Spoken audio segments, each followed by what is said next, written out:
If it's off.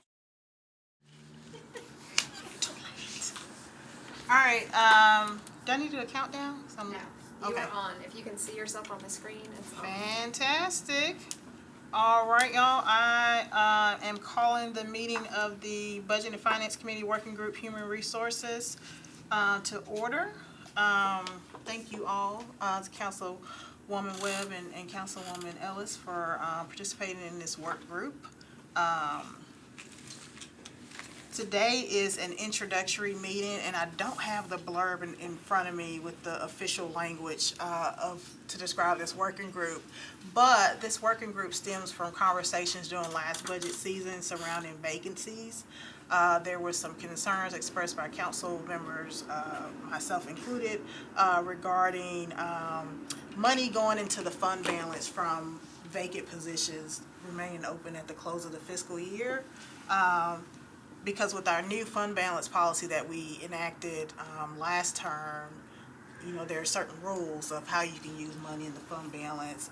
It's only for one-time capital expenditures, whereas money that's in the operating fund you can use for recurring expenses. So it's like if you've got $5 million left over at the end of the fiscal year and it goes in the fund balance, you're restricted. But if you use that $5 million in the operating budget for other things, you have it to use as a recurring expense. And so there were some concerns from council members that we were basically losing out on opportunities to fund other things because we have all of these vacant positions remaining open at the close of the fiscal year. And so the purpose of this working group is to really dive into that and see what's really going on, figure out what information we need to determine, how much money we're, perhaps leaving on the table. And so we have Director Hall with Human Resources and Aaron Pratt with our budget office to provide some assistance as we go through that process. And with this introductory meeting today, we can discuss what that assistance looks like, kind of brainstorm on that. Because I don't have the answers. I just know that I am concerned regarding the number of vacant positions that several departments have held for years, and whether or not that money is better used in other ways. And for some departments, they're using those salary savings to pay for other things for their departments. So, let's say a department is using $2 million in salary savings for training. If they need the training, let's just call it training. And that goes to being transparent government, like showing the public like how we're spending our money and being honest about it. And so that's the purpose of our group. And hopefully we're in September now. Mm-hmm. Hopefully we can have some information that may be useful by the time budget season rolls around again for the council. So we get the budget in May. So between now and May, hopefully we can have some useful information that we could use, or at least if we need further information, we know what that is. Yeah. We'll have some clarity around questions. Yeah, exactly. So that's introduction and purpose of work group. Next on the agenda is, I think before we get to setting goals and a working schedule, Mr. Pratt has shared some information that he has compiled. And so for the purpose of the viewing audience, and is this something, Director Darby, that can be put onto our folder? It's in there right now. Oh, it's already in there? Yeah. Oh, fantastic. But Mr. Pratt, if you could go through this vacancy tracking document that you've put together and just explain what it is. Yes. Thank you for having me. So we put together, per your request, a vacancy tracking document looking at 2023 fiscal year and 2024 fiscal year to understand how many vacancies we had as of June 30th of ending of that fiscal year. So the first page we have fiscal year 2023, which runs 7/1/2022 to 6/30/2023. In the general fund, there was 1,342 vacant positions across all departments, and that associated to $64.7 million of vacancy funds that had the potential of going back to the fund balance in the general fund. We pulled three main accounts: the regular pay account, the holiday pay account, and the leave pay account, to sort of come up with what that number is. So this does not include any benefit accounts, nor does it include the overtime account. So the way the budget works is that departments are allowed to use their full budget in order to cover expenses. So these funds had the potential of going back to the fund balance, but not all funds did go back to fund balance. Some were used to cover overages in other areas, and overtime and operations for those departments. And the net value, I think that went back to fund balance, was about $30 million. So if I can pause, so this is fiscal year 23 numbers we're talking about. Yes. Okay.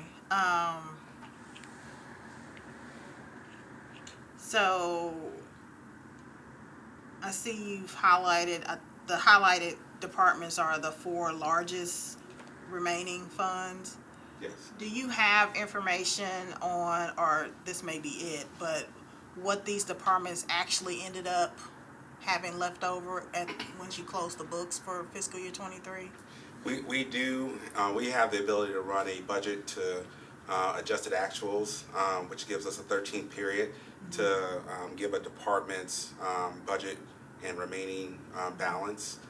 For some of these departments that are highlighted, there was nothing returned in 2023 because they had expenditures equal to the budget that they were given in the fiscal year.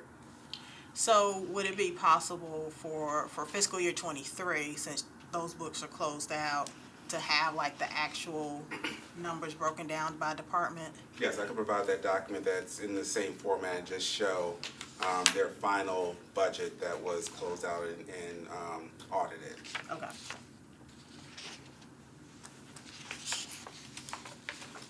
So these figures are, should I Okay. say it? Yeah, Should I raise my Councilwoman hand? Webb, How are we gonna do that? Is You that raise right? your hand. Okay. So these figures are actually in the budget that we saw for 2023 for these departments? Yes. Right, okay.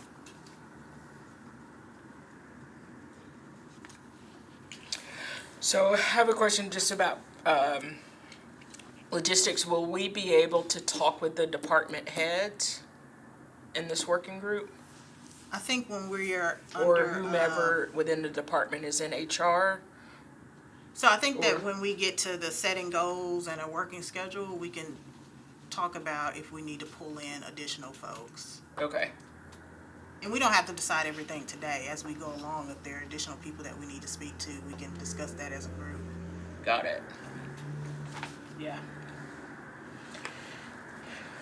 So, okay, so that's fiscal year 23, and so looking at fiscal year 24, which has ended, but you haven't closed the books yet, right? Correct. Okay.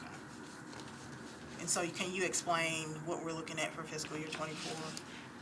Yes, so in the same structure that we did 2023 analysis on, we took the same three accounts, looked at the same corresponding, and I should have prefaced, we're only looking at single incumbent positions, so no shared positions are a part of this calculation. It's just single incumbent positions, and then associated with that, the total FTE vacancies were 1,003 for all general funded departments, and the remaining funds that had the potential, that did or did not have the potential to go back to fund balance, was $66.1 million. So I have, Hold on, Councilwoman Webb. She and can go then- first. Oh, Okay. Councilwoman Ellis, go ahead. did you call me Evans or Ellis? Ellis? Question, so can you explain the relevance of the overtime total in its relation to the remaining funds? Yeah, so the overtime account wasn't adjusted for in this figure. That's the actuals of what the overtime budget was. That's some of the amounts that departments may have used some of their savings on to cover some of those amounts if they didn't have enough budget to cover it in their personnel budget or their operating budget. Because when we look at it, they may they have these vacancies, and that means that that's a person that's not there, so they have to pay that overtime. So they may not have enough overtime in their budget in order to cover those vacancies, so they have to pay the overtime out of what's available. Yeah, that's what I'm. So does everyone share, or does everyone have access to that overtime bucket of funds? By department? By department. Each department may or may No, not. like so you clarified it as general government. So like if NDOT and IT, like if each department wanted to go and get overtime money, would they go to the all government money bucket? It doesn't work. No, each department has set up their own overtime bucket Okay. if they believe they need it. So some departments do not need overtime, so they don't budget for overtime. And if they do have overtime, they may use some salary savings, and there may be some actuals against it. But Got it. the departments that normally have overtime are like police, fire, sheriff, things like that. They set up those buckets in advance because they know they'll have overtime expenses. So if they've depleted all of their budgeted monies and they need to pay overtime, where do they go get that money? If they depleted all of their budgeted monies that was allocated to them, Yes. they would have to process a supplemental and go through legislation and get approved by council to increase their budget to cover those expenses. Got it. So there's not a separate bucket of money that's sitting aside for overtime. Yeah. Okay. And each department, I think, is trying to estimate what they believe that to be, right? But that is a prospective thing that you cannot always solve for. Got it. And not every department is going to use it. Like, I don't have an overtime budget in HR, Yeah. right? But one of the things I think, to Aaron's point, is if a department does deplete, if they have an overtime budget or if they don't, right? And they have a need to pay somebody overtime, they likely are probably going to look towards, when I look at a budget, I look at what I call above the line savings, that's salary and benefits. It's usually like you reserve it just for salary and benefits. And then everything below it's kind of operating. That you can play around with, sometimes a little bit more depending on your programmatic flexibility. But if I were over budget and I had a couple of vacancies and I had to need to pay, I would likely pull from that vacancy. I'd be like, okay, I can't hire this position right now because I have to fund it because that is using effectively salary to pay for salary. Does that Got make it. sense? Yeah, it does. And Okay. then you get compounding effects, especially on those departments, police and fire, very good example, sheriff's office, where you are required to have certain personnel Yeah. who are certified in certain work to perform certain functions. You have to have a minimum staffing level. Yeah. If you do that, you may automatically trigger overtime, and you don't, like, you can't go and ask me to cover that, even though it wouldn't pay me overtime. You would have to, so it really compounds parts of those financial effects Right. on departments. So, but it appears as if there is incentive, a possible incentive for departments if they don't have all of their vacancies filled, instead of filling those vacancies, pay overtime. No, I mean, sometimes I think there's a balancing act there. Yeah. There is a magic where paying, like, sometimes it is better and there is a balancing act between overtime and filling vacancies, Yeah. right? And what you're trying to do is achieve maximum effectiveness. Now, I think that all of these departments likely believe these are the staffing levels that they need. Yeah. One of the efforts that started back when Mayor Cooper came on to the council was I presented him data that showed that our department personnel between 2003 and 2019 had not changed as a metro government. So we literally had quadrupled our population and the services that are provided, but we had the same population, like the same employee level, number of employees performing that same work Right. across the whole metro government. So part of there was a lot of deferred maintenance, I think, especially for our second term council members, that I feel like the last administration was starting to dig our way out of. And that was deferred maintenance in number of personnel doing functions, that was deferred maintenance in equipment, so I think that's been a lot of the investment we saw over many of our folks that have been here last term with the council, was really starting to dig our way out of that. So you do have probably some higher vacancies that are going on, but there is a balancing act between when it is more cost effective to pay a little bit of overtime, but still have the right staffing levels. But for those that require a minimum staffing level, if you have to have that certified person paying that, and like you said, sworn police, fire, sheriff's office, they have to pay it. And if those people have already met their overtime threshold under Fair Labor Standards Act, you've got to pay them. Yeah, okay. Okay, cool. And so I just Thank wanna, you. I'm sorry. I just wanna make sure that, so the 28 million comes out of these figures up here somewhere in one of the departments, correct? It comes out of their other budget, so it's not calculated in part, as part of this 66 million, if you look on page 2. Okay, it's Or not? 64 million, but it is a part of their total budget. It's Okay. something that probably would eat against some of that monies, if they had overtime that was above and beyond what they budgeted. Okay, but this 28 million is just overtime in general, but it didn't have anything to do with these figures up here? Yes. Okay, second question, so these vacancies, is there a standard written policy when a Metro has a opening where they put that for the people to know? I know there's a page, but is it mandatory, like for instance, state trial court 3, I don't know what that is, but do we post all those jobs somewhere on a continuous basis? Some To fill the positions we positions? do. Some positions we do. So when each department gets a number of FTEs, vacancies, and filled positions, right? Each department gets to determine at the cadence and rate by which they want to post those positions, right? So if they wanted to post a position, I won't use state trial court only because they're a little bit Okay, different. yeah, that's probably a bad more one. straightforward. There are some, so each department gets to say, I'm ready to go on and post an HR analyst in the human resources department or an HR manager in a particular department. That'll be determined by the department, then they'll initiate that process typically with us.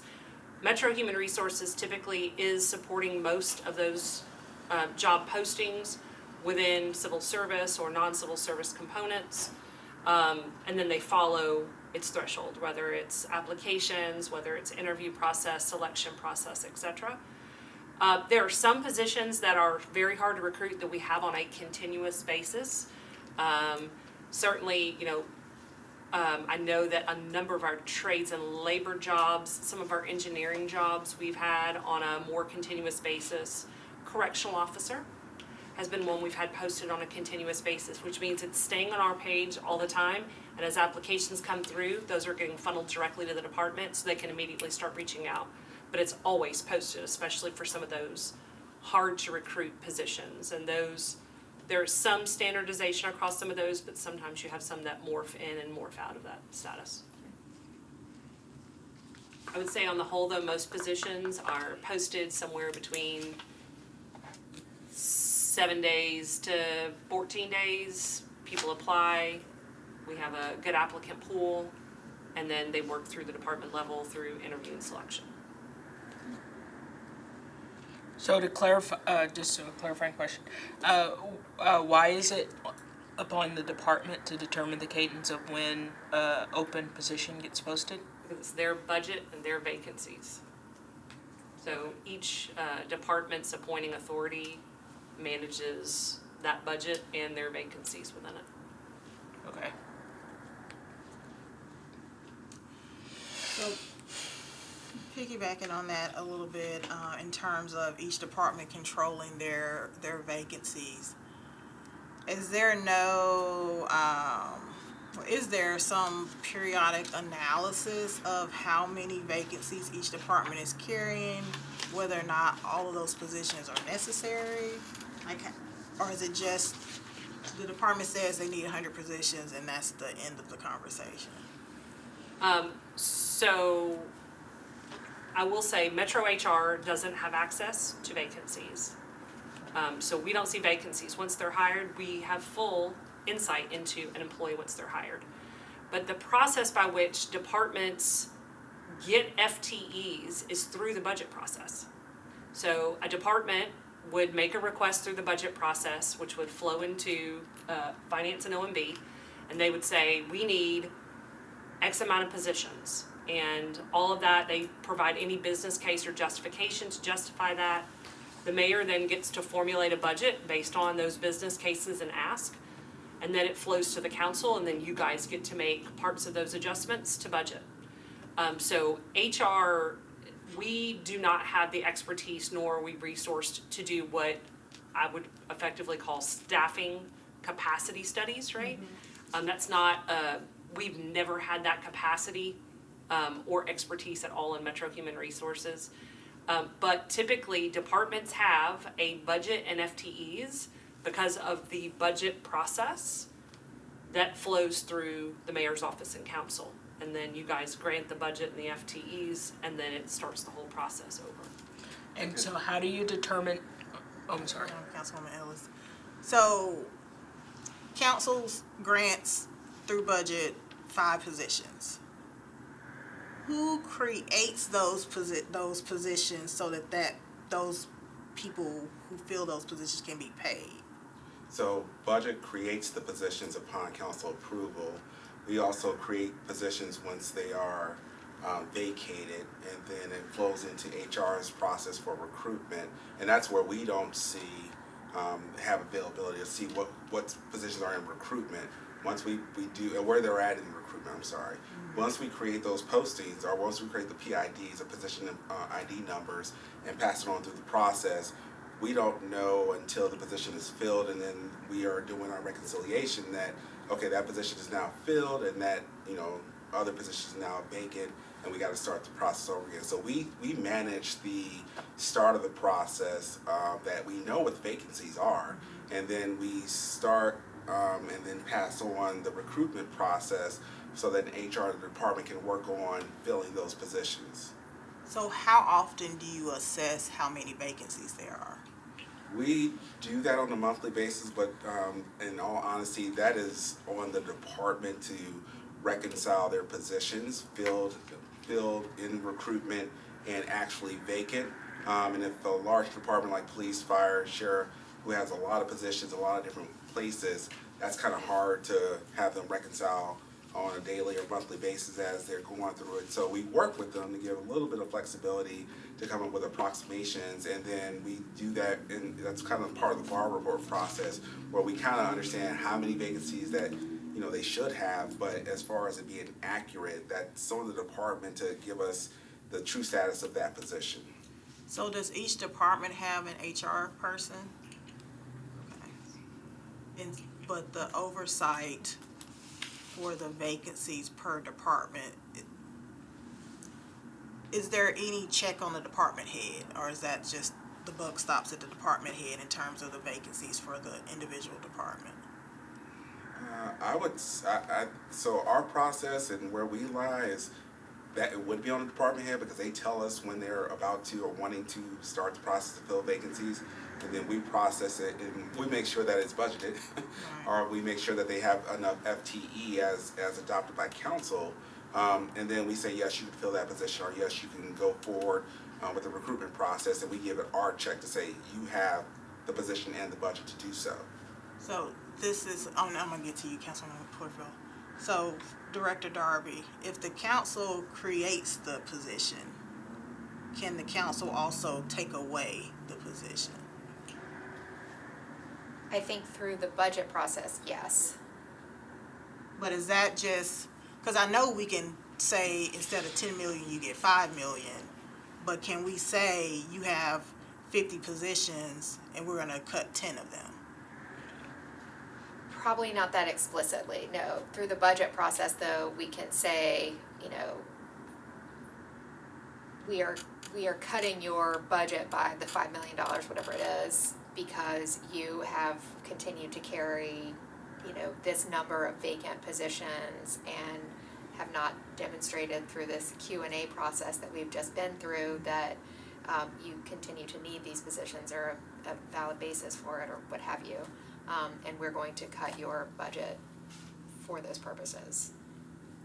So a goal that I would throw in, dipping into number 2 a little bit about setting goals, is we heard last budget cycle, and I believe the one before, that rather than cut positions, departments would cut services. So is there a way to prevent, for the council to prevent that? Yeah, if we could, would we be able to get access to the minimum staffing level numbers for each department? That doesn't exist with us. We don't have the What was the thing capacity. you said that you created for Cooper? Like, so how, Oh, I was just able to demonstrate to him that we had the same number of employees in 2003 as we had in 2019 as a government. yeah, so does each, and I'm sorry, it's maybe, but, so what I'm trying to clarify is that, how, is there not a minimum number of staffing levels for each department? I think that information is So the That would be staffing determined by- study is not available, is what you were saying? No, and honestly, in my experience, staffing studies are kind of industry specific. Yeah. So it would really be, you know, if a department head wanted to engage an industry specific staffing study, for example, if the sheriff said, you know, building a new jail, I need to determine, make sure I have the appropriate staffing levels. They likely would contract with an outside party that is specific to that industry. I typically see them industry specific Yeah. when they are helping to advise on the requisite number of minimum staffing levels in order to perform certain functions and duties throughout. Got it. I'm gonna go to Councilwoman Porterfield and then Whit. Thank you, Chair. And forgive me if this has already been stated. Let's just say I am the director over Android cell phones. And I say, as director over Android cell phones, currently I'm staffed at 100 people, but I need 200 people to do the job. If I can convince the council and I can convince the mayor that I need 200 people and I get an extra 100 people in their budget, there's no checks or balance because I am the director. I can say what this department needs and no one checks me on it. Again, assuming that the council and the mayor put it in the budget, or between those two entities, it gets put in the budget. We follow council's directive as long as it's approved in the budget and we have that legislative document saying that that's what they wanted. That's how we operate. Okay, and I think, kind of getting towards what Council Lady Toombs is saying, I think, well, let me not put words in your mouth. I think one thing that is frustrating for us is that as part-time elected officials that do full-time work with part-time pay, how am I supposed to know how many people it takes to go pave a road? I don't. So if NDOT says that they need 10 extra people, we are relying on the word of the director, which I am very sure that all of our directors act with so much integrity. So this is not like an accusation for any department, but we don't really have a good way to know. We're going off of the information that's presented to us, right? So when departments are carrying over these vacancies year after year after year, as a council member, that's frustrating to see, you know, if this is what, $66 million or however much, $30 million, whatever that number is, that is money that is like, oh, we could have put another $1 million to feed kids this year in our public school system, or we could have put another $1 million to get some more textbooks, or, you know, whatever that need is. And there has to be some type of oversight, and this may bleed into the meeting next week on the 11th about council wanting to figure out what's the right balance of oversight when we are allocating funds. What is the right balance that we have? Because there's not a desire to micromanage, nor is there a capacity to micromanage, nor do we have the knowledge to be able to micromanage what's happening. But there does have to be some type of like oversight and accountability, especially when we're seeing that this happens like year after year, that these departments are doing this. So I agree with your assessment of we need to figure out how we change this up, because this isn't working for us. Councilwoman Webb. Okay, like, let's go to parks. I think that'll be a good example. So parks is 84.9. So she put in her, I'm saying she because I think it's a woman that's over that department, right? It is. Okay, 84.9 employees at 6.6 million, correct? Yes. So when she put that in, did she have to give us a list of how or where she thought she needed those 84 employees?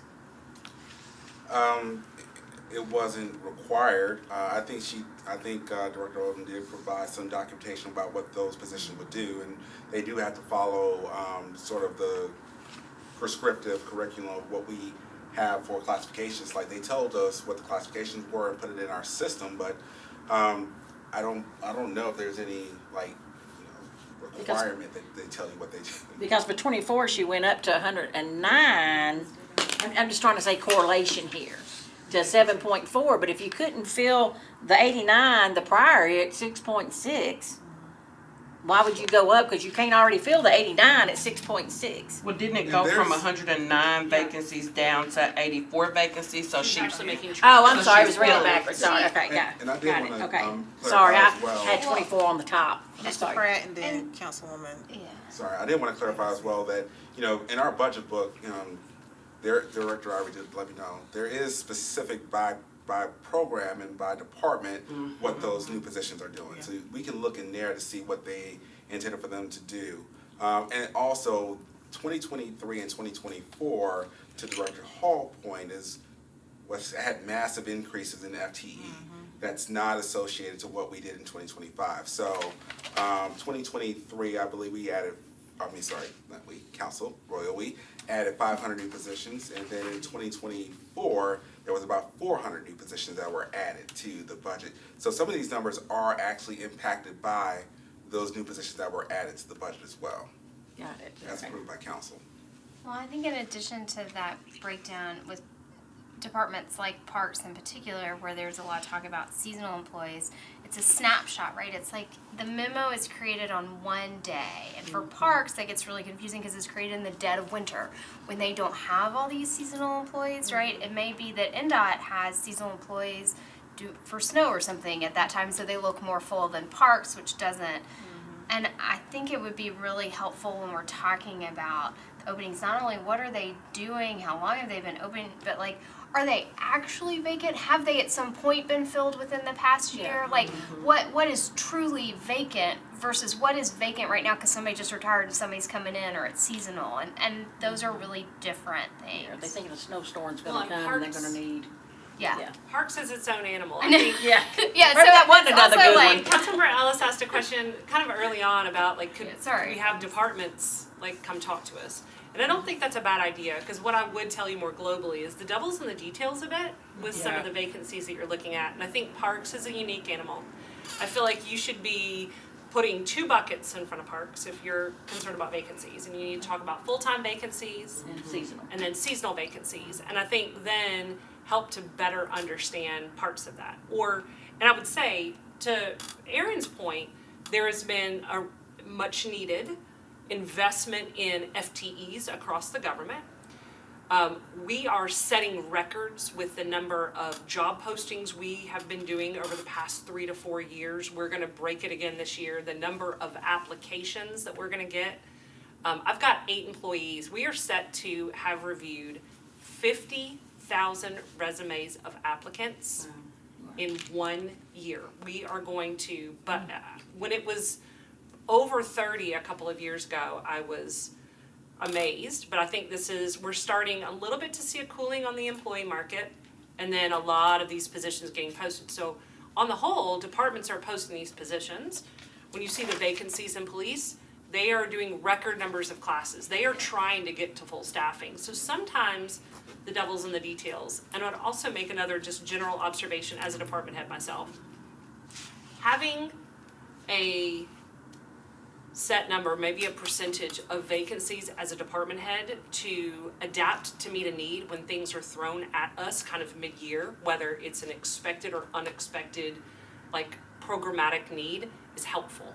I think there's a chance I'm gonna have to use, because we didn't get a lot of investments this year, in order for our department to properly be supported, that I'm gonna have to use every single vacancy I have, which is not a place I like to play from. I like having 1 or 2, so that when all of a sudden there's a need in compensation, or we're getting a record number of recruitments in talent acquisition, I can be like, hey, we've got to pivot.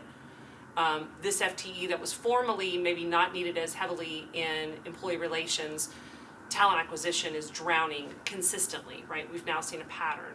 So I would say also, when you guys are looking at these vacancies, allowing departments to have a few vacancies so that they can pivot to meet a need, whether it's an overtime need that they didn't anticipate, if somebody goes on paid family leave, et cetera, those types of things. I think it's important to not slash all vacancies when you're looking at this. So sorry.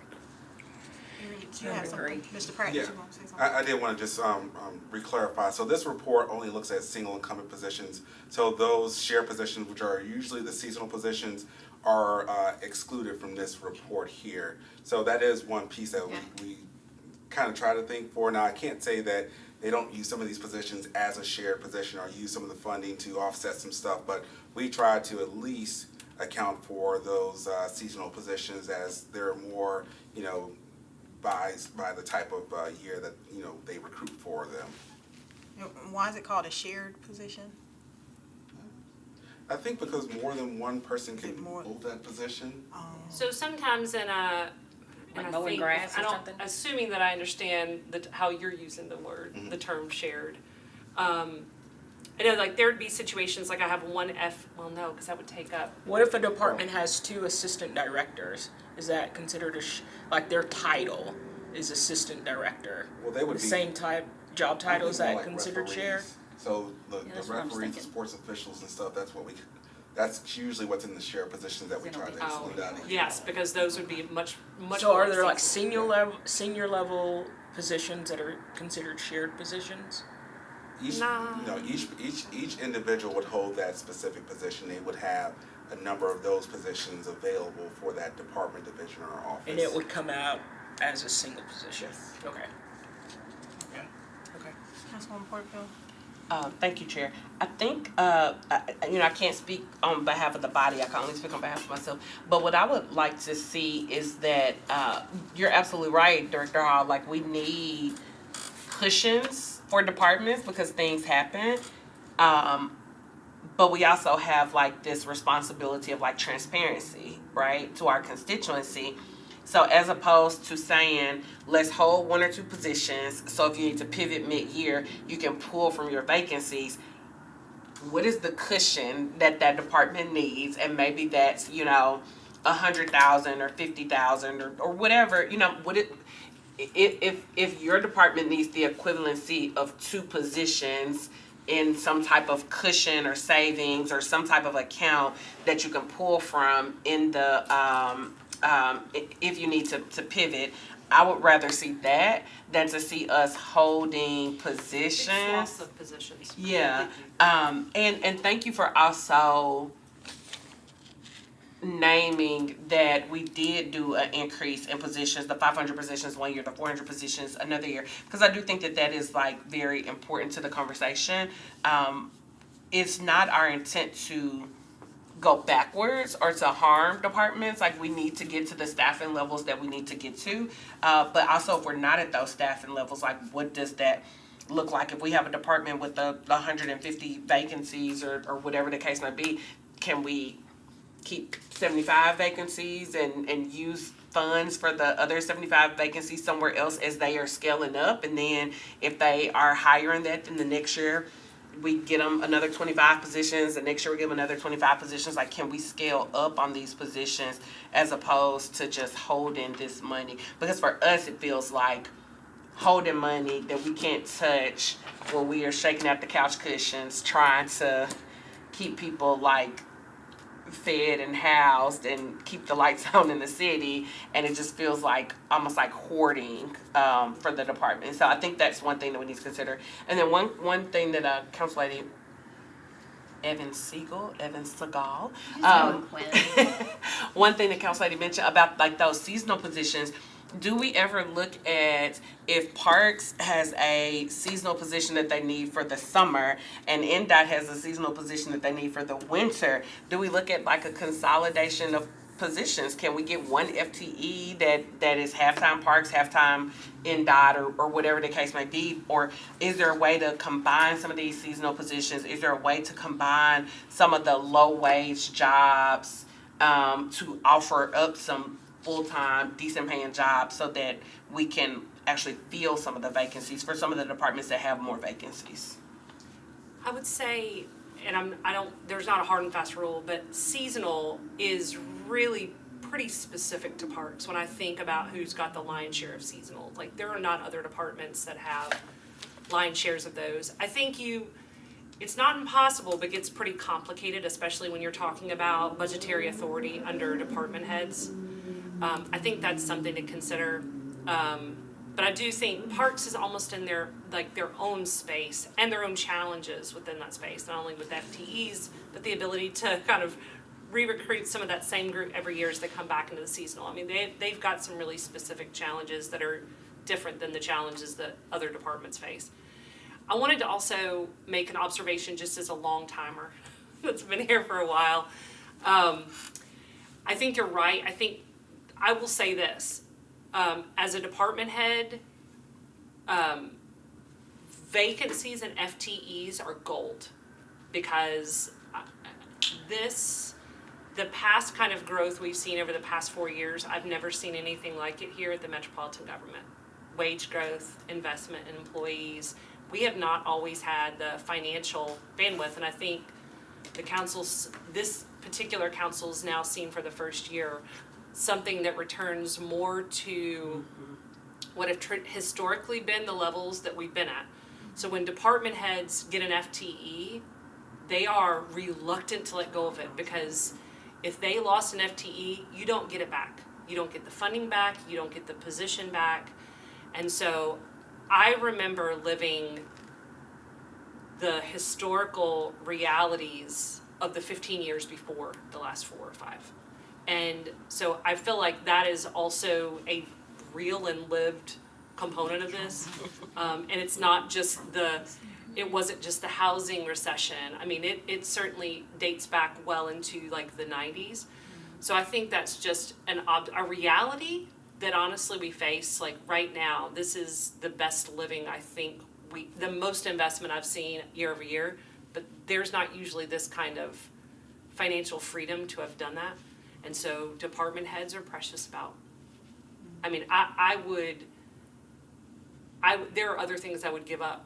And I think I feel like the commitment of this council would be, we'll get it back. And I think that's totally the commitment. But financially, if we're falling short and we've got to fund a pay plan, what happens?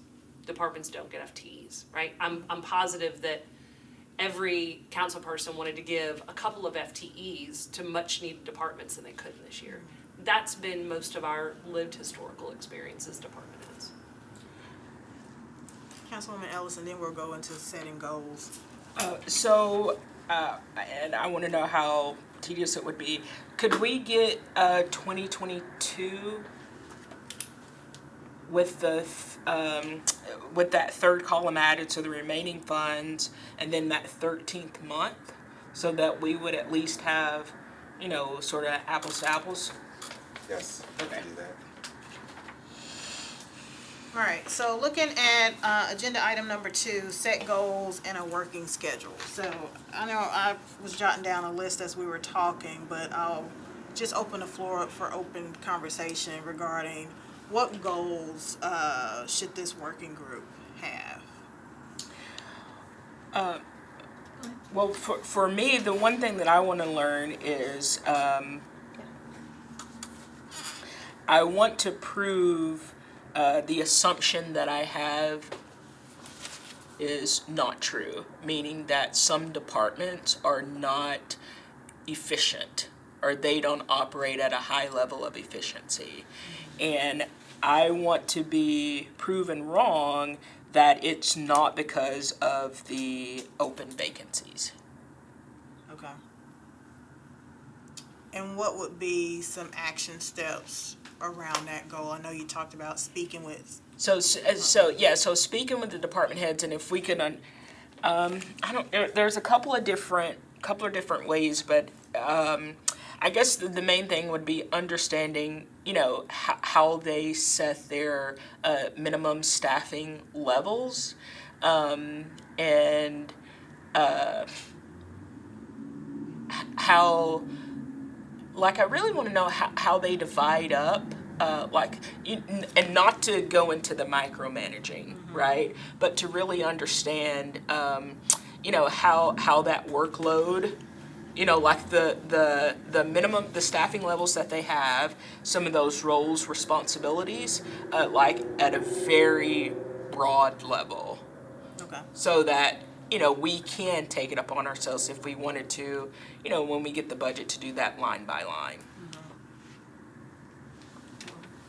Or how many times, they had the jobs posted would be a good accountability to say, are they really trying to fill the positions that they're asking for? Okay. I think it'd be nice if we could come up with, we have the memos, we have the budget book, we have all this information, and we have the hearings. And like, if we can come up with some objective criteria that helps us understand the context behind the numbers that we can ask the departments for, when it, what types of positions are these? Have they recently been filled and recently unfilled, or how long have they been unfilled? When were they created? So maybe it's a chart, maybe it's a sheet, something. Like, I know codes, the director was really good at, I was like, why do you have all these unfilled positions still, and when do you expect to fill them? And he was able to explain very clearly, like, the timeline for that and why the timeline is what it is. And that was super helpful, but we don't always get that level of detail, and it'd be easier for us to do our jobs if we had that in some report form before those hearings start. When we're talking about being efficient, making sure we're asking the right questions and looking at services versus employees. And I'll say, we can tweak the questionnaire that's sent to departments. So Director Darby and I worked on the questionnaire before it was sent to departments and added additional questions this time that were not in there before, and some of those were around the vacancies, like how if this position has been vacant more than 12 months, what have you done to recruit, or I put something like that in there. So if there are some specific questions that we want to see, I will not commit without seeing those questions. But if there are specific questions that we want to see, I'll take it under consideration to see if that makes sense to add it to the questionnaire. And we do send that questionnaire out to departments prior to the hearings, and the due date to come back is before the hearings, to give every council member the opportunity to review them before the hearings. So I wonder if one of those, I'm sorry, I didn't know if you had a follow-up. Oh, I was just gonna follow up on that just to say, I appreciate your doing that. I think those departments are all different industries, and different industries respond to things in different ways. And sometimes those questions in narrative form were answered in a way that was really helpful, and sometimes it was like, okay. So like, that's where I wonder if a chart, like, we have, these are the people, this how, so it's like, sort of takes out. Per department. Yeah, like, whatever lens through which they view narrative responses from it, if that makes sense. That's actually a good idea. We can also submit like a model form, like somebody that did it really well, like, and we could just say, for your reference, this is the level of detail that we're looking for, and I think it's September, so we got an early enough start to get to get this information to departments for them to be thinking about it prior to budget. Okay. And I don't know where this would fall, maybe on the questionnaire list, but could we have each department to perhaps provide a list of the top 5 highest paid employees, for their salary plus benefits, and the date that the position was created, and like a snapshot, when it was created, when it was filled, if there was ever a vacancy, and when it was, another person came in for like the highest paid. And what would be the rationale? I mean, we can ask for what we want, but what would be the rationale?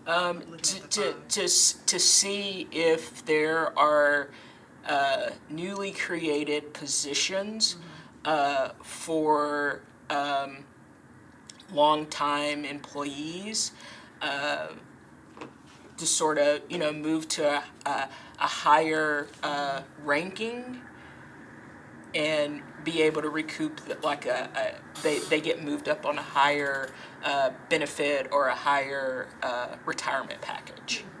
Just keep in mind, like, I'm just gonna use fire for example. As somebody retires, that person's gonna move up, or if we've added a station here, you're gonna move up this person over here, and that's gonna be an added position because each fire district has to have a fire district chief, a fire district, district. Yeah, but I then think it 3 would captains. be objective information, and where we can I'm just saying, just keep that in mind. when that job was created. Yeah, I'm just saying, keep that in mind when we're looking at stuff. that there is some rationale Yeah. behind. I mean, fire's always gonna have overtime. You Yeah. know, like, there's like 10 people that are, Yeah. like she said, that are trained in hazmat.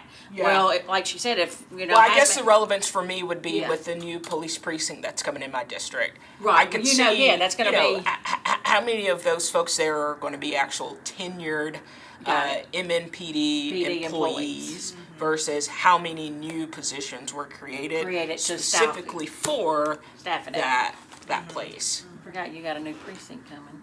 I don't think that gives you that though. Like the top 5 paid positions and the Yeah. newly created positions won't give you what you just said you're looking for. So Possibly. In maybe a department or two, but that's not broadly happening across Metro at all. I mean, that's just like, I don't know enough not to know, and that would be a starting point. Right? Or at least I think. So we're a working group. We're figuring it out. We might find something in that we didn't see before, you just never know. Yeah. I think just a goal for me is just determining, is there a way that we can make sure that the departments, how do we operate in the trust of departments having access to what they need so that they don't feel like they have to like hoard these positions, to make sure that they have access to what they need, but then also making sure that we have a way to kind of ensure people that if there is a reduction in positions, we're going to be committed to getting them back to the staffing level that they need. And I don't know what that looks like. Maybe that's if a department has 100 vacancies right now and they're saying, hey, we know that we can only fill 50 this year. We're willing to go down to 75 so that y'all can have the money for those 25. But for the next fiscal year, we need y'all to put us back where we need to be. And that's hard to pre-commit to your point because you don't know when you're going to have like a tough budget year. Well, we do have projections, but that is hard to pre-commit. But I do want us to like get to a place. I am operating from trusting the positive intent of our departments. And I think that our Metro employees like work hard and that they are all doing the best that they can. And I think that to Director Hall's point, it was so much scarcity for so long that this has become the common practice of how departments needed to operate in order to be successful. And now that we have moved in a slightly different direction, I would love for our trust and our relationship and the way that we operate to reflect that. So that would be my goal. And obviously a working group doesn't make NDOT or parks or sheriff or police just start trusting us because we're having a working group. So I know building that trust, it will be a process, but if there's some type of process that we can look at, and I think we tried to do that with not last year's budget, but the budget before last. So to put that in context for our newer council members, Council Lady Toombs and I worked on an amendment. We were trying to raise the COLA, and we were looking at cutting vacancies by, it wasn't a 1-to-1 vacancy. Like if you had one vacancy, we cut like 0.35%. Was it like about that amount? So it was it wasn't even half. So if you had 100 vacancies, we didn't leave you with 50. If you had 100 vacancies, we left you with like 65, and we were just trying to cut 35, and we couldn't get it through the council because people had concerns primarily about and Services being taken away, perhaps. because departments told us that they would cut services instead of cutting employees. On these figures right here, do they tell you how they spend it? You'd have to go line for line on the budget. Yeah, so we only look at the budget and total spend, so Division of Accounts would know the detail, and the department actually would know the detail of how they actually spend. So the department could give us that. Yes, they know how the finance We manager need of to the ask them department. to see, I think I agree. If people hold things because they're afraid they're not gonna get what they need to run their department, and we don't want it to be like that. We know different departments have different training that happens and stuff, and we wanna have that trust to say, hey, if you need that, tell us you need that, we want the government to be as efficient and run as good as we can. But we'd like to know really where the money's going. Yeah.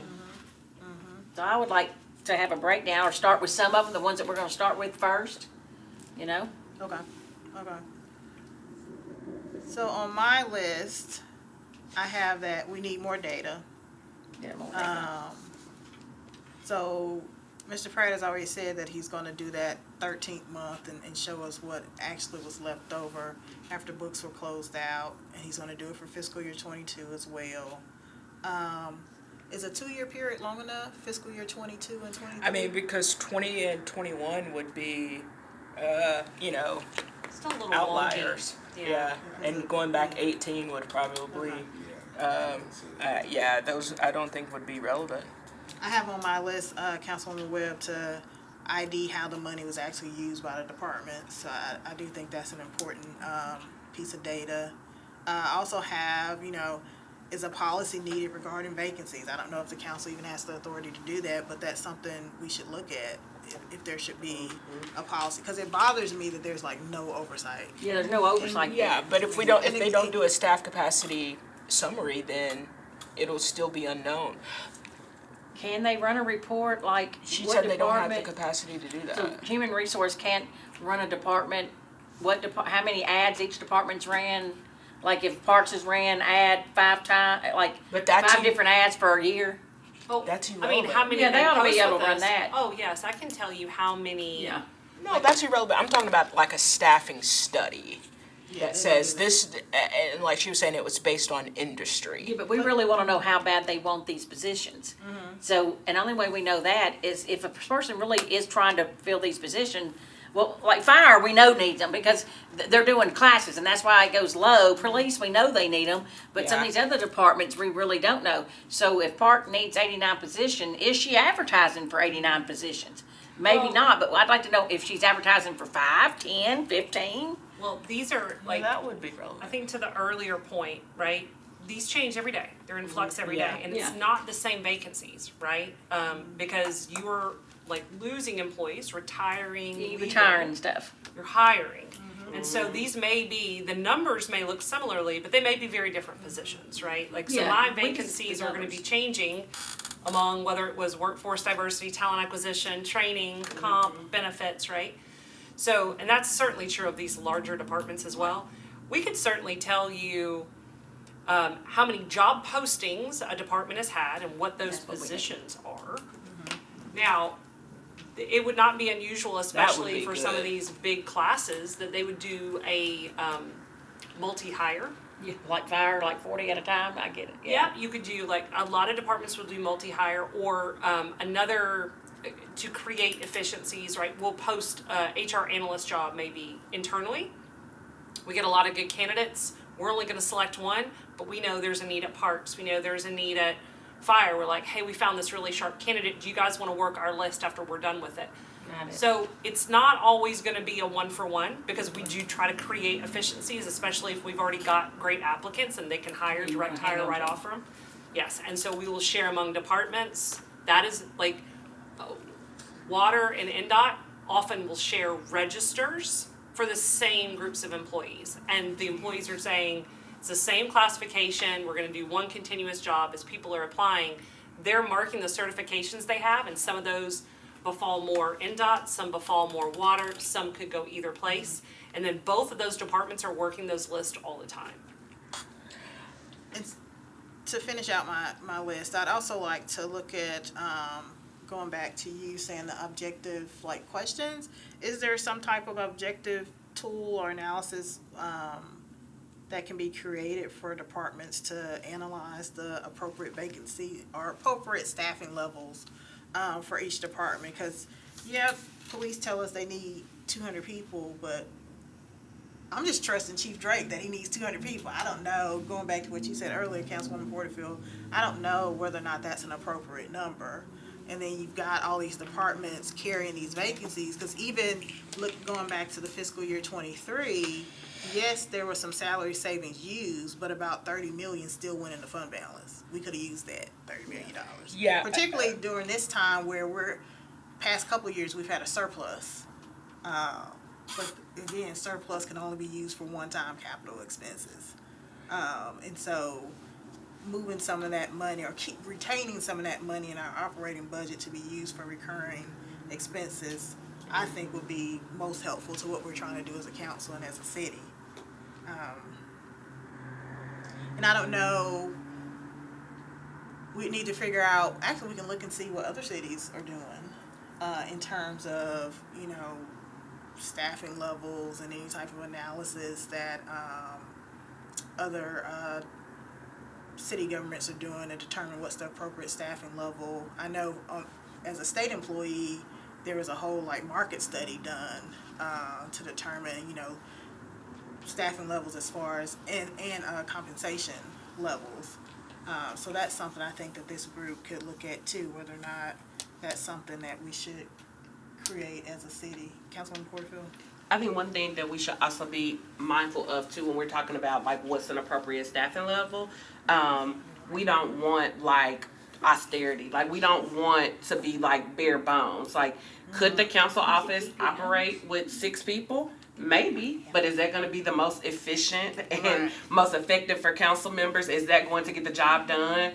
No, it's not, right? So just using that as an example, Director Darby could say, we need 50 people. Well, we know we don't likely need 50 people, but Director Darby could say, we need 50 people because each council member, there are municipalities where each council member has their own like legislative assistant that helps them with like constituent services and legislation. So like Director Darby and Vice Mayor Henderson could say, we need 40 more positions in this office so that each council person can have a person. That could be argued, right? So when we look at what is the staffing necessity or what's the minimum amount, I think that that is very subjective because it will be dependent upon the vision of that director that they have for that department. Like maybe we could pave the roads with 20 people, but maybe they need more than just like paving roads. They may need, you know, some type of constituent services or a council liaison or just, I think there are other positions that are needed. So I think that that's something that we need to be mindful of as well. Like we want to be good stewards and we want our departments to be good stewards, but we also want to provide good constituent services for our city. So we don't want to be so bare bones that we're not providing and we're not being efficient and effective and we're not providing good constituent services. Well, that's a part of being a good government. Yeah, that would be a risk. I have it. So I wonder if so a part of the goals. So just depending on like if we're able to get that trend, when we get the 2022 data as well, could we say if we wanted to go into like could we pick like maybe the top 1 or 2 or just at random select departments to actually dive into the details of, you know, the staffing level that they had at the beginning of the budget, where they were at the end of the fiscal year, and then that 13th month where that money was spent, instead of looking at all of the departments. I don't think we don't have enough time to look at every single department. There's 50 plus of them. Yeah, so I would say, how are we going to like randomly select? Do we go?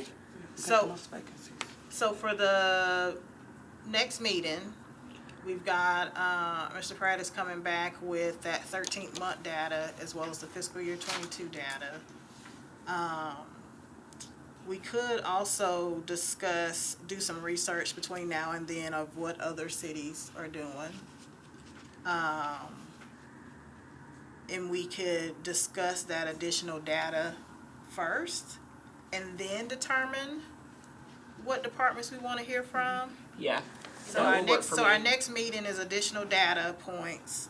Discuss that data, and then the following meeting start talking, bringing departments in. We might not get to all of them. On Maybe that we pick third the ones that meeting? are going to be affected by what's going on with the city. Maybe look at maybe even the growth plan of what was projected, so we can look and see when we are looking at their data, what, you know, the ones that's going to really be affected. We know if 100,000 people move in, more city services are going to need more. So we want to make sure they don't cut their budget so much where they can add nobody. So what about, maybe,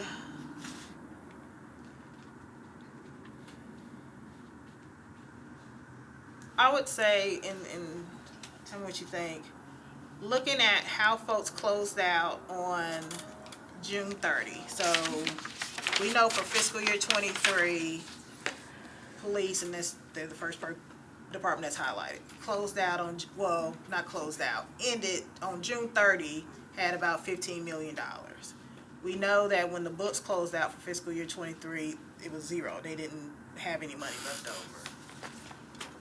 For those departments, perhaps we can maybe take the top 5 in terms of the June 30 number, and then ask those departments, how did you spend the remaining funds?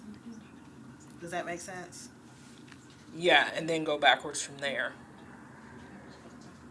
And that can be some data that we discuss at the next meeting. So, showing my ignorance, when does the next fiscal year budget season start? It started July 1st. There's 13 departments. Like the working budget sessions. Like when we get that big book of data. It'll be similar to what we just did back. Yeah, when was that? Like Beginning of in May? The mayor has So until May of next year? has to Okay. submit a budget by May 1st. Okay. Maybe we take there's 13 departments that have remaining funds over $1 million and start with those 13. I think that's too many. You think that's I too don't think many? you can do the dollar amount compared to the open positions. Would it be too many to get information? Is that too many departments to just get information? How did you spend this money? 13? The 13 highest ones? So if we look at everybody who had at least $1 million left on June 30 and ask them, how did they spend? Those remaining funds in that Those remaining. 13th month? Yes. Does that make sense? Would that be accurate, because the rate of pay across positions, so just say if police had 200 positions and NDOT had 17, the average rate of that salary pay, so like one job in NDOT doesn't equal, one job in NDOT the salary doesn't equal one job in police the salary amount. That's Well, correct. I think the idea is just to It's see how just to they're see spending. how they're Okay. spending the So money. this is all salary money that's on this Yeah. chart. Okay. So reaching But- out to, I'm sorry, No, please. I'm sorry, you got your hand up as well. Oh, I was sorry. just, no, that's okay. I was just gonna say, I like the idea of looking at the biggest ones, cause it's a lot of money, but it might be helpful if we pick one in the The lower mid 6 end? figures, just to see what does a smaller department do, and is that different from what a bigger department does? Okay. Because, some of these departments are huge, Yeah. and some are pretty small. Yeah. Like what dollar finance, how amount? many people y'all have in finance? Like, not that many, right? Something. Oh, that's more than I would've I know thought. I got 4 vacancies. Twice as many as HR. Well, We're tiny. The What's council it? office only has 12? Right. 13? I don't, maybe there's not a good example and maybe that wouldn't work as well. I just do wonder, like, if you're a smaller department, are you, and, This would include our spending that differently? Well, Maybe I not. would go out on a limb and say, based on the most needed constituent services in my district is NDOT, Metro codes, and water. But water's not coming from the general I'm fund. Well, that's So it because doesn't come, They're an enterprise fund, so they. waste services? So that's something they don't. Okay. That's underwater. So just NDOT and codes. But they're above the list. Can I make another observation? Well, if we're narrowing Yeah. down. Figures in front of you, I just got a clarification from, I'm using myself as an example, right? Okay. So in these remaining funds, right, it's not just salary funds related to vacancies. Yeah. It also would include any salary savings that a department has generated. For example, as you have a higher paid tenured employee who retires, and you hire a lower paid who will then grow into, and this promotional component then can start to happen as you have natural attrition. Those figures are also gonna include the salary savings. So I'll give you 2 examples. So that would be inflated data because it doesn't include the benefits. So this would just be salary, but to your point, there's even more money beyond that that would be benefits that we should never touch, because if you Yeah. hire an employee, that's Can we also separate that out? Yeah, so we can see, because the rate of change for the object codes that we're pulling would just be mingled in there. I think it would be hard to pull that out, and we're just looking at, for those codes in the vacant positions, how much is available. I think Yeah, but I thought you said this there column. I think there may be a way to pull it out, because I think that actually is associated with field positions. I thought you said this column earlier had no benefits in it. No, it doesn't have any It doesn't. benefits. Doesn't have So benefits.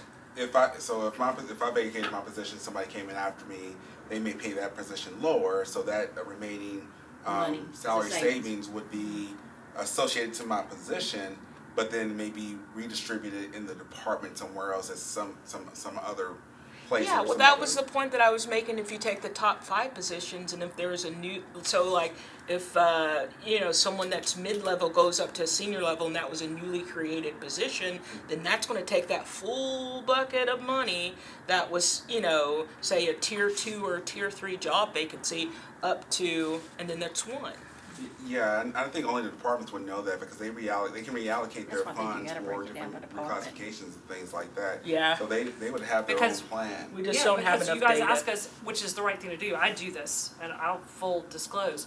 You guys want us to repurpose our vacancies, and so when I tell you that I flex to meet a need, I use an existing vacancy that was needed in one division. Maybe we created efficiencies, or maybe we got a piece of software that helped us with that. I then will use some of that salary savings, right, that I already have in my budget, don't come asking for more money. I put it with a vacancy I no longer need to upgrade a position to a new position I do need. Yeah, and you should have freedom to do that. Do that. Right, and so I wanna make sure these figures, cause some of my, I think in my salary bucket, again, there's a whole percentage of benefits that also is associated here. But just the salary bucket, I wanna make sure that we've got apples to apples for you, because in my salary portion of the budget, there's gonna be the salary related to the vacancies that are currently listed, which I can upgrade or downgrade as a need arises. But right now, they exist with certain titles tied to the pay plan and those salaries. But then there are also in my salary bucket gonna be the salary savings that are generated as I have tenured employees retire that have been here for a number of years, and I hire maybe even a replacement employee, but at a lower pay, whose pay will then grow over time as well. Then I've also got, for example, positions that I asked through a budget process, hey, I need analyst seniors to perform this work. I go and I post a job for an analyst senior, and when applicants come in, there is no applicant that is operating a level of a HR analyst senior. But boy, there's some really sharp, hungry young people that I can groom and grow up. I can offer them a lower position, but then that salary savings is there for when they master the position. I promote them back to the position that I intended to hire, but they were not professionally ready for that position. Yeah, and that's fine. You immediately went into fight mode for Oh, your yeah. FTE Sorry. positions, No, which is because- totally cool. No. And it's like, we're not trying to micromanage Yeah. how you spend the monies in the departments. It's just getting this information so that we know the right answers or the right questions to ask. And, And there's no guarantee that when we look at this, that every department is doing exactly what you're doing and it's the right thing. Yeah. But until we get the data and look at it by department, we don't know. I mean, But but what you That's just good mentioned, insight. Right. I don't think anybody would want to take that away. I think But I that's say all right. that to say, I don't know, and I think it may be challenging for Aaron to be able to extract this out. Yeah. That these salaries are not solely for those vacancies. So, okay, so for the next meeting, Aaron's gonna give us the fiscal year 22 and then give us that 13th month information. Look into whether or not it can be separated out. we're also looking at the departments that have, as of June 30 for each of the fiscal years, the end of the fiscal year, have at least $1 million left over, okay? We're probably gonna have to use Council Connect to come up with some questions to ask those departments, because those departments can say if someone retired and they hired someone to fill that position at a lower salary.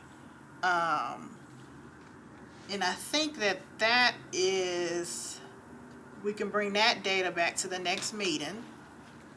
And then I think that from that data, we can determine which departments we want to talk to.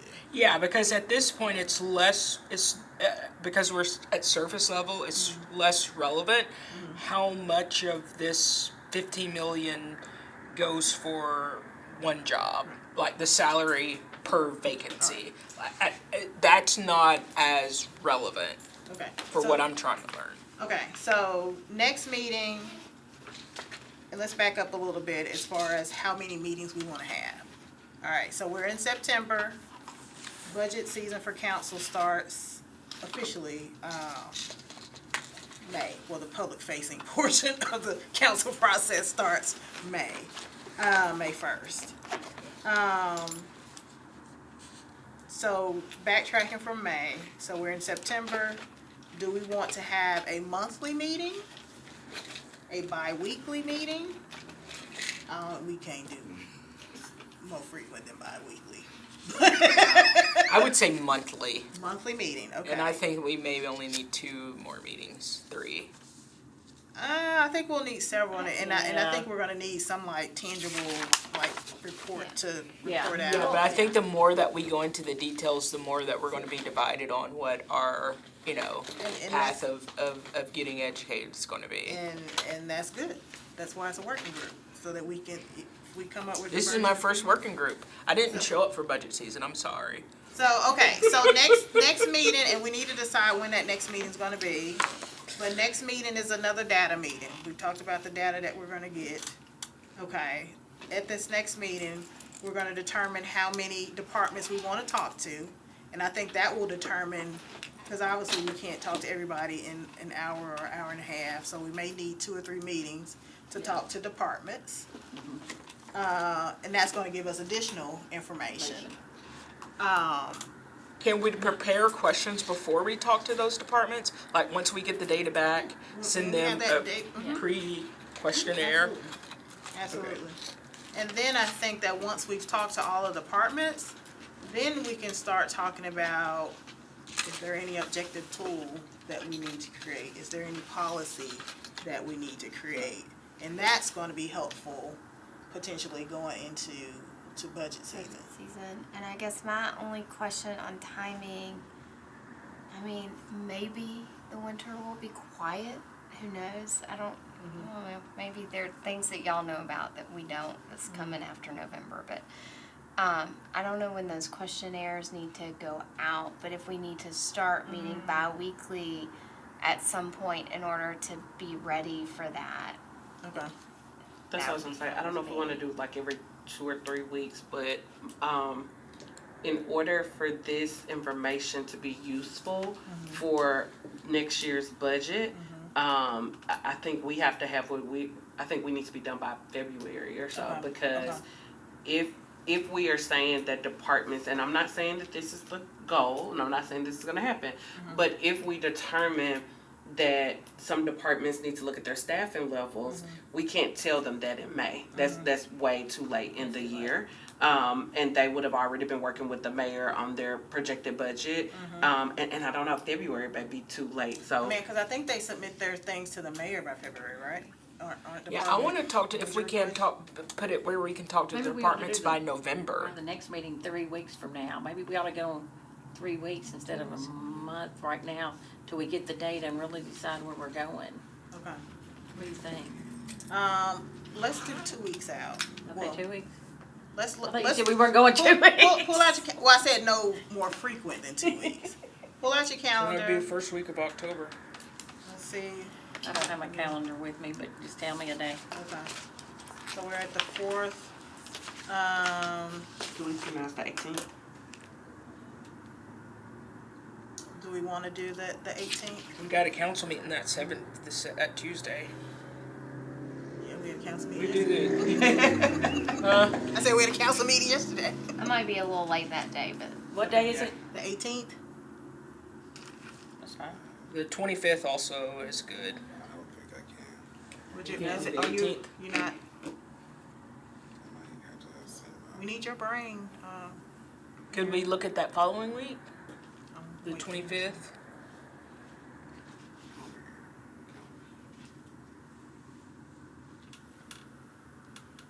Not looking good?